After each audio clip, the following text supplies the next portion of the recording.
কি ক'ব যিটো মোৰ নাম তছলিমা বেগম। এইটো যিটো মোৰ ওপৰত ছাদ্দাম হুছেইনৰ ওপৰত যিটো হৈছে এইটো মিছা হয়।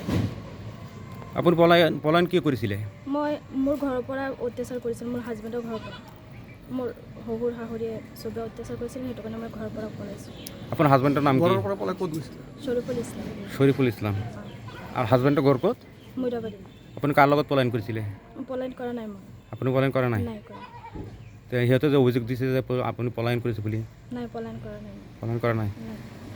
আৰু যিটো নিউজ পৰিৱেশন হৈছে এই সম্পৰ্কে কি জানে আপুনি? মোৰ এইটো বিচাৰ লাগে। মাৰপিট কৰিছে নেকি হাজবেণ্ডে? নাই, ঘৰত নাই মোৰ হাজবেণ্ড। ঘৰত নাই? নাই। কোনে তোমাৰ লগত কাজিয়া কৰিছে? মোৰ শহুৰ শাহুৰী আৰু মোৰ এটা। আপুনি আপোনাৰ শহুৰ শাহুৰকাৰ জ্বালা যন্ত্ৰণাত আপুনি ঘৰৰ পৰা পলাইছোঁ মই। পলাইছে। আৰু এই আশিক মিৰৰ বিৰুদ্ধে যিটো অভিযোগ উঠিছে ছাদ্দাম হুছেইন, সেইটো সম্পূৰ্ণ ভুৱা নেকি? বোৱা হয় এইটো। আপুনি এই বিষয়ে একো নাজানে? নাই, এই বিষয়ে একো নাজানো। আছিলে মোৰ পেহী ঘৰত আছিলোঁ। আপোনাৰ নিজৰ পেহী ঘৰত? ঘৰ ক'ত? পুৰণি গুদাম হয়। পুৰণি গুদাম।